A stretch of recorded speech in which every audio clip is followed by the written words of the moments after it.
Advertencia: lo que estás a punto de ver contiene fragmentos e información que podrían alterar tu percepción de la realidad.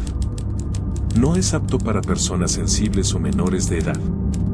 Estás a punto de entrar a una historia que muchos desearían no haber conocido. Durante la Segunda Guerra Mundial, Europa entera era un hervidero de secretos militares, laboratorios clandestinos y psiquiátricos olvidados por la moral. Pero hay uno que sobresale entre todos.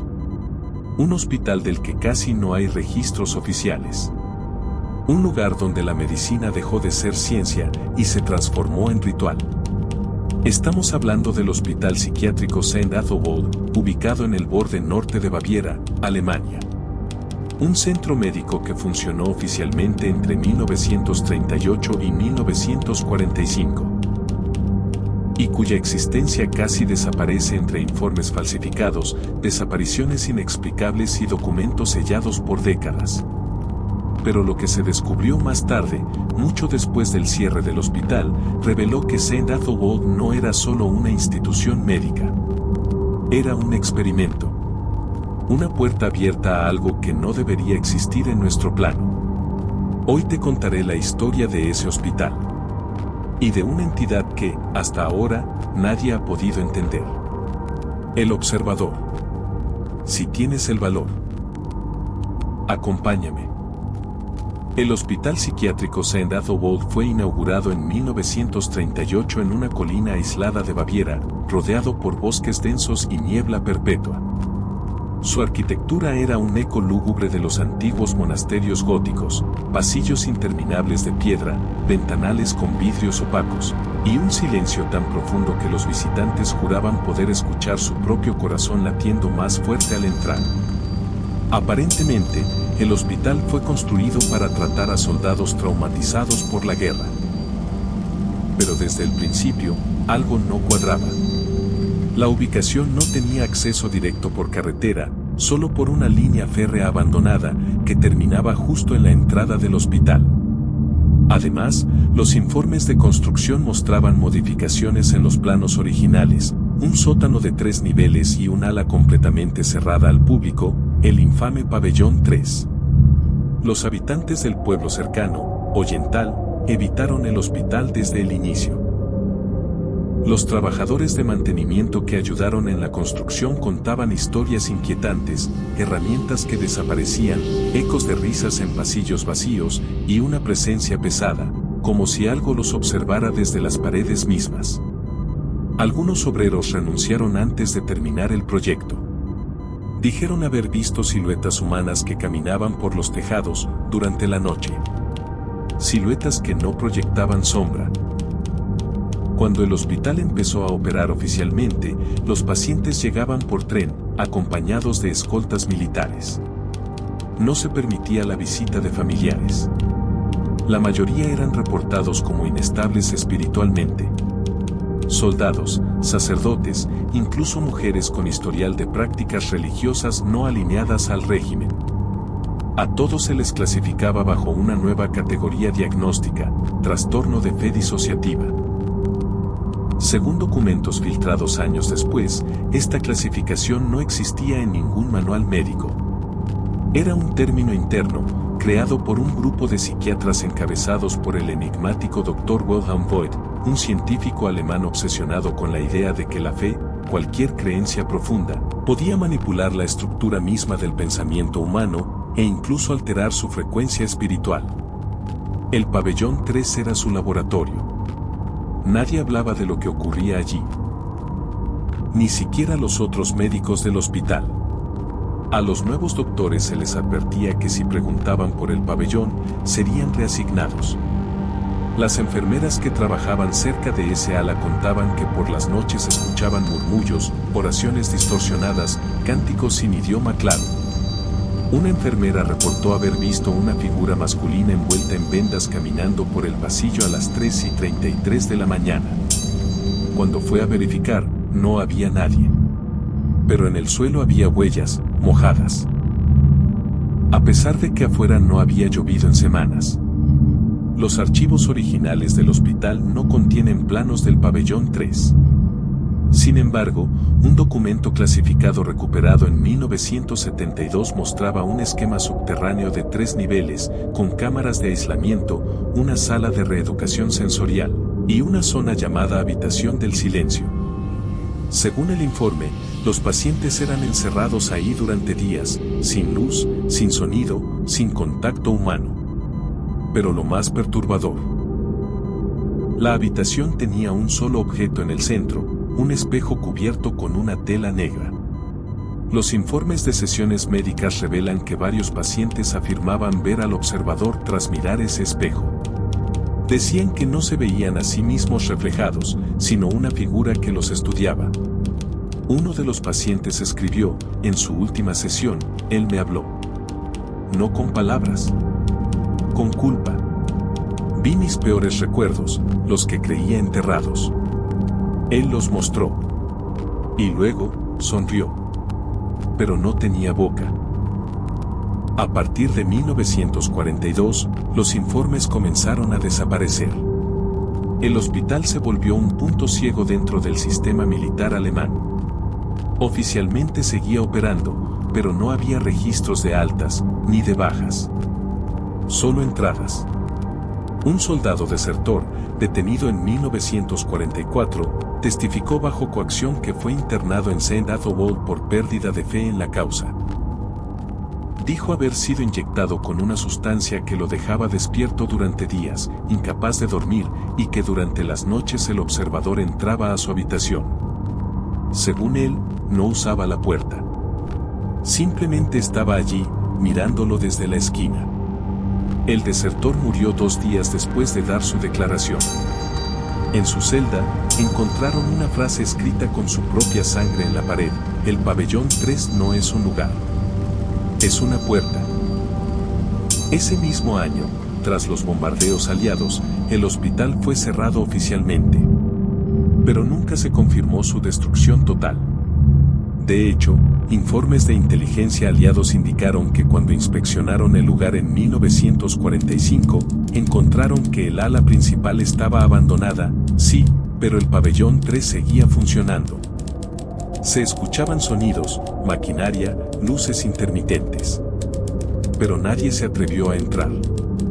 Una nota anónima, dejada en la puerta del pabellón, decía: el experimento no ha terminado. La fe ha sido descifrada. Ahora somos conductores. Y lo más inquietante, al revisar los archivos médicos del hospital, había un número de paciente que aparecía repetido más de 30 veces, bajo distintos nombres, edades y diagnósticos. Siempre con la misma habitación asignada, 3B13. Paciente 0. Años después del cierre oficial del Hospital Psiquiátrico St. Aethelwold, los rumores no cesaron. Al contrario, crecieron. Entre 1946 y 1956, varios investigadores independientes, exploradores urbanos e incluso periodistas de guerra intentaron acceder al complejo abandonado. Muchos de ellos desaparecieron sin dejar rastro. Las autoridades alegaban accidentes en zonas boscosas, pero familiares recibían cartas anónimas con dibujos de puertas. Puertas talladas con símbolos que no pertenecían a ningún alfabeto conocido. Uno de esos investigadores fue Dr. Elias Morgenstern, profesor de parapsicología en la Universidad de Göttingen. Él dedicó más de una década de su vida a descifrar el enigma de St. Aethelwold. Su obsesión comenzó cuando recibió, en un sobre sin remitente, un fragmento de un documento militar titulado Projekt Unkerung. Ese nombre, Unkerung, que significa inversión o reversión en alemán, apareció solo una vez en archivos militares alemanes. Nadie sabía en qué consistía realmente. Pero Morgenstern estaba convencido de que era el eje de lo que ocurrió en el pabellón 3. En 1957, Elías logró lo imposible, obtuvo acceso a una bodega sellada del Ministerio de Salud, sobornando a un archivista retirado. Allí encontró un expediente clasificado con etiquetas rojas, una advertencia espiritual y una carta a mano firmada por un tal doctor Hans Keller, quien trabajó en el hospital entre 1940 y 1945. La advertencia decía: quien abra estos archivos sin preparación espiritual, sufrirá una inversión del alma. Elías ignoró el aviso. Dentro del expediente encontró fotografías deterioradas de pacientes con los ojos ennegrecidos. Informes médicos con palabras tachadas que solo dejaban leer frases como visión prolongada de la entidad, paciente habla lenguas antiguas, desdoblamiento en estado consciente. Mapas del pabellón 3 con túneles adicionales que no aparecían en los planos originales. Y una cinta de carrete etiquetada, Ariofano, paciente 0. Esa grabación fue el principio del descenso a la locura. En el casete se escuchaba una voz masculina, temblorosa, con una respiración irregular. No gritaba. Susurraba. Repetía una sola frase, una y otra vez: no somos nosotros los que estamos encerrados. Es él. Y si seguimos hurgando, lo vamos a liberar. La cinta fue analizada por expertos de sonido. Uno de ellos, un técnico de audio, afirmó haber escuchado en el fondo de la grabación una segunda voz. Una que no pertenecía al paciente. Una que no tenía modulación humana. Era más como un zumbido vivo, que hablaba en un idioma que parecía sonar dentro del oyente.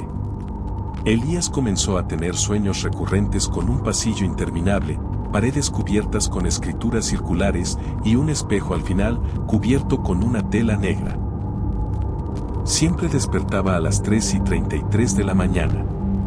Entonces decidió buscar a los pocos sobrevivientes del personal médico. Encontró a una ex enfermera, Margaret Stan, recluida en un convento. Ella había trabajado en el ala oeste del hospital y juraba nunca haber entrado al pabellón 3, pero escuchó cosas. Según su testimonio, el Dr. Vogt y el Dr. Keller dirigían un programa especial llamado Unkerung, cuyo objetivo no era curar, sino descomponer la fe de los pacientes para abrirles el canal. La fe no era vista como una fuente de salvación, sino como una llave hacia otra frecuencia de existencia. Destruyéndola, algo más entraba. Margaret relató un incidente del que nadie hablaba, un paciente que tras 10 días en aislamiento, salió caminando en silencio, y sin razón aparente, abrazó al Dr. Keller, y le susurró al oído: ya no estás tú. Ahora soy yo. Desde entonces, el doctor empezó a actuar diferente. Escribía símbolos con la sangre de sus dedos en su diario. Hablaba con las paredes. Y afirmaba que alguien lo observaba desde dentro de sus propios ojos. Meses después, ese mismo doctor dejó una carta titulada La fe como puerta, diario de un receptor. En ella explicaba que había 5 fases del proceso: inversión de la percepción, disociación de identidad, silencio espiritual, visión del observador, apertura del canal. Según él, solo 1 de cada 100 pacientes llegaba a la fase 5. Pero cuando lo hacían, el pabellón 3 temblaba. Literalmente. El equipo de mantenimiento reportaba vibraciones inexplicables, luces parpadeando y un olor a ozono quemado. Una vez, una puerta metálica fue encontrada deformada desde dentro, como si algo hubiera empujado contra ella, pero el cuarto estaba vacío. Elías se obsesionó con descifrar el significado real del proyecto Unkerung. Llegó a la conclusión de que lo que los médicos hicieron fue más que un experimento, fue un ritual disfrazado de terapia. Y el paciente 0 no era un paciente. Era un ancla. Un conducto. Y seguía activo, encerrado, esperando que alguien más escuchara su voz para abrir el canal una vez más.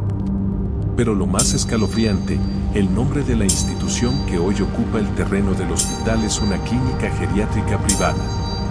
Según registros recientes, una de sus habitaciones sigue numerada como 3B13. Corría el año 1993. La Guerra Fría había terminado, las tensiones globales parecían menguar, y la curiosidad de las nuevas generaciones se volcaba hacia los secretos olvidados por la historia. Un grupo de 5 estudiantes universitarios de antropología de la Universidad Humboldt de Berlín organizó una expedición no autorizada al abandonado hospital psiquiátrico St. Ethelwald. Su objetivo, grabar un documental amateur sobre leyendas urbanas. Uno de ellos, Lucas Wander, había encontrado un antiguo mapa filtrado por un exenfermero en una librería de libros raros en Praga. En él, el pabellón 3 estaba señalado con tinta negra, acompañado de una nota en latín, Intus est hostis qui vigilat. Dentro está el enemigo que vela. Equipados con cámaras análogas, linternas, grabadoras de sonido y una brújula, ingresaron en la madrugada. El hospital parecía muerto, pero no olvidado. El polvo cubría cada superficie, los pasillos estaban invadidos por raíces que surgían del suelo agrietado, y un silencio insoportable se adhería a las paredes. A los 40 minutos de grabación, comenzaron los primeros problemas. Las brújulas giraban en círculos. Las baterías de las linternas nuevas comenzaron a parpadear. Y en las grabaciones, una distorsión electrónica aparecía cada vez que uno de ellos decía la palabra fe. En uno de los clips, se observa a uno de los estudiantes, Mike, deteniéndose frente a una puerta sellada con tablones. Del otro lado, se escuchaba algo. Un ritmo. Como si alguien golpeara con los nudillos, lentamente. 1, 2, 3. El mismo patrón se repitió 3 veces. Cuando lograron abrir la puerta, encontraron una escalera que descendía. No aparecía en ningún plano. Al final del pasillo, había una habitación perfectamente conservada, quirófano, camilla, instrumentos quirúrgicos. Y una frase escrita en alemán con tiza en la pared. Danke, dass du zurückgekommen bist. Gracias por haber regresado. Justo después de ese momento, las cámaras fallaron una a una. El pánico se apoderó del grupo. Y entonces ocurrió. Una de las grabaciones sobrevivientes muestra solo 3 segundos, una silueta alta, sin rostro, parada al final del pasillo. Una figura delgada, con los brazos largos que llegaban hasta las rodillas y una presencia que no podía describirse con palabras. Solo el que grababa comenzó a sollozar sin motivo. Y luego, la pantalla se tornó negra. Solo uno de ellos volvió. Lucas Wander. Fue hallado al amanecer en una estación de tren, cubierto de sangre seca, con las pupilas dilatadas y murmurando una sola frase. El paciente aún está allí. Nunca salió. Él los espera. La policía ingresó al hospital ese mismo día. Pero lo que encontraron desafió la lógica. El interior del pabellón 3 estaba limpio. Impecable. No había polvo. No había telarañas. No había huellas. Era como si nunca hubiera sido abandonado. Como si aún funcionara. En el centro de la sala de cirugía había una camilla de acero con correas nuevas. Encima, una hoja blanca con letras escritas a mano. Gracias por venir. Siempre necesitamos más oyentes. Las cintas recuperadas fueron analizadas por especialistas, pero ninguna duraba más de 44 minutos exactos. A partir de ese segundo, todas se detenían o se corrompían digitalmente. Excepto una, donde se escuchaba una respiración pesada y una voz sin género que decía: todo lo que se ha abierto puede volver a abrirse. Solo hace falta un nuevo creyente. Lucas nunca volvió a hablar. Fue internado con diagnóstico de esquizofrenia catatónica. Sin embargo, su enfermera escribió un reporte inquietante. A veces, por las noches, se sienta en la cama y sonríe hacia la esquina vacía. Como si alguien le hablara desde allí. En 1998, el hospital fue finalmente demolido. O eso se cree. Porque un vigilante nocturno aseguró haber visto luces encenderse en la zona demolida y haber escuchado pasos. Cuando ya no quedaban muros. Año 2006. La periodista investigativa Amelia Roth, especializada en archivos desclasificados, publicó un artículo titulado El Observador, Ciencia o Herejía Médica, que fue rápidamente censurado. Pero ese artículo ya se había viralizado en foros ocultistas y blogs de conspiración. Amelia aseguraba haber encontrado un segundo diario del Dr. Hans Keller, escondido entre los archivos donados a una universidad alemana. En él, describía una última fase del Projektumkehrung, jamás revelada, la transferencia inversa. Según el texto, los cuerpos de los pacientes ya no servían únicamente como portales. El objetivo final era encerrar a la entidad dentro de una mente lo suficientemente vacía y controlable. Es decir, convertirla en un huésped humano. Y para eso, estaban creando lo que llamaban el molde perfecto. Niños huérfanos, con traumas severos, criados sin contacto espiritual, ni religión, ni afecto. Solo disciplina, aislamiento y privación emocional. El objetivo: crear un cuerpo hueco, listo para albergar algo que no pertenecía a este mundo. Amelia también encontró grabaciones de sesiones. Una de ellas, marcada como paciente 14, test final, era un video sin audio. En él, el niño solo mira a la cámara. No pestañea. Y de pronto, su boca se mueve, aunque nadie escucha nada. Pero todos los técnicos que vieron el video aseguraron sentir lo mismo. Una presión en el pecho. Como si una presencia invisible se sentara sobre ellos. Como si algo los observara, a través de la pantalla. Un año después, Amelia desapareció. Su apartamento fue hallado cerrado por dentro. La computadora, quemada. Las paredes, cubiertas con símbolos tallados a cuchillo. Pero su diario personal dejó una última nota escrita con prisa. Él sigue aquí. Nunca fue contenido. Solo necesita una voz. ¿Y tú? Acabas de escucharla. 1959, solo 2 años después de los hallazgos del Dr. Elias Morgenstern, comenzó a circular un rumor inquietante entre círculos ocultistas, exmilitares y agentes científicos disidentes del bloque soviético. Uno de los pacientes del pabellón 3 del hospital St. Ethelwald no solo había sobrevivido, sino que nunca salió del hospital.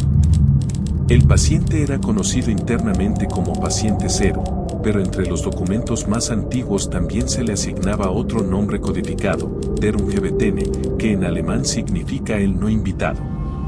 Un nombre que, según el diario del Dr. Hans Keller, surgió tras un suceso inexplicable en 1943, un apagón total de 17 minutos durante el cual se registraron picos de actividad electromagnética y anomalías temporales. Al regresar la electricidad, varios relojes del pabellón marcaban horas distintas, algunas incluso el año 2037. Durante los años posteriores a la clausura, una división secreta de inteligencia llamada Aethelbach, financiada por fondos ocultos del Vaticano y aliados estadounidenses, se dedicó a investigar el paradero de los expacientes del hospital. Todos menos uno fueron localizados, muertos o institucionalizados. Excepto él. Paciente 0. Un hombre sin nombre, sin historia, sin registro civil. Según los informes, llegó al hospital en 1937, abandonado en las puertas del pabellón psiquiátrico durante una tormenta invernal. Solo llevaba una bata ensangrentada, los ojos completamente en blanco y repetía una sola frase en voz baja. Él me susurra desde abajo. No respondía al habla, no comía, no dormía. Pero su corazón latía. Su respiración era estable. Y sus ondas cerebrales mostraban una actividad tan intensa que los médicos creyeron estar midiendo una tormenta. Los archivos secretos desclasificados por Morgenstern incluían las primeras transcripciones de las sesiones con el paciente. Lo que revelaron fue escalofriante. Cada vez que un terapeuta intentaba interactuar con él, sufría alucinaciones intensas, mareos, sangrado nasal, y en una ocasión, un médico sufrió un paro cardíaco sin explicación aparente. El paciente jamás habló. No necesitaba hacerlo. Los investigadores pronto descubrieron que la simple presencia del individuo alteraba la realidad local. Objetos se movían por sí solos. Las luces parpadeaban. Grabaciones en cinta magnética se reproducían al revés. Y siempre aparecía una figura al fondo de las imágenes, el observador. En 1961, un equipo internacional de especialistas en lo paranormal, física cuántica y teología esotérica se reunió clandestinamente en un búnker suizo. Llamaron a este encuentro Protocolo Thanatos. Su objetivo, descifrar el origen del paciente y su relación con las entidades observadas en St. Æthelwold. Las conclusiones fueron alarmantes. El paciente cero no era humano, o no completamente. Era un contenedor. Una cápsula sellada con un propósito, contener algo mucho peor. Uno de los documentos citaba textos antiguos del libro de Enoch y fragmentos prohibidos del apócrifo de Tomás, donde se describían vasijas de carne destinadas a contener lo innombrable. El paciente, según esa teoría, era un sello viviente. Y el hospital, una prisión disfrazada de manicomio. 1986, el gobierno británico ordenó una demolición silenciosa de los últimos vestigios del hospital. Pero cuando las excavadoras llegaron al sitio del pabellón 3, todos los equipos fallaron simultáneamente. El suelo comenzó a temblar, un sonido agudo, parecido a un lamento prolongado, emergió desde las profundidades. Uno de los ingenieros civiles huyó gritando: "No está muerto, no está muerto, nos está soñando". Murió 3 días después. Su cuerpo fue hallado con los ojos completamente negros. 2023. Una investigadora de IA y neurociencia llamada Dr. Helena Krause, trabajando en Berlín, descubre por accidente en una red profunda un fragmento de audio antiguo, el archivo etiquetado como Paciente 0, audio final. Con ayuda de tecnología moderna, logra restaurarlo parcialmente. Lo que escucha no es humano. Son frases superpuestas, voces hablando en distintos idiomas simultáneamente, hebreo antiguo, latín, alemán, arameo. La transcripción revela lo siguiente: no somos creación, somos eco. Tú no piensas. Yo pienso por ti. Lo que sueñas, es lo que olvido. El observador no viene. El observador ya está aquí. Elena desapareció semanas después. Su apartamento fue hallado con una sola palabra escrita en el espejo: Æthelwold. Las teorías modernas ahora conectan al paciente cero con fenómenos de alta extrañeza documentados en todo el mundo, zonas de silencio, desapariciones masivas, psicosis colectiva. Y una nueva tendencia ha comenzado a surgir entre investigadores de lo oculto y la IA, patrones similares de escritura automática en personas que jamás se conocieron entre sí, en distintos idiomas, todos repitiendo. Él no fue encerrado. Nosotros fuimos encerrados con él. Algunos aseguran que el hospital St. Æthelwold nunca fue demolido. Que lo que existe en su lugar ahora es solo otra capa. Otra fachada. Y que en algún sótano olvidado, bajo tierra, Paciente Cero sigue allí, esperando. Y tú, ya empezaste a soñar con él. ¿Verdad? Si llegaste hasta aquí, quizá ya no puedas dejar de pensar en St. Æthelwold. Pero cuidado. Hay historias que no solo se escuchan, se abren dentro de ti. Suscríbete a Detrás del Enigma para conocer más secretos, casos oscuros y verdades que no quieren que descubras. Activa la campana, comparte este video y déjame en los comentarios. ¿Ya soñaste con el observador?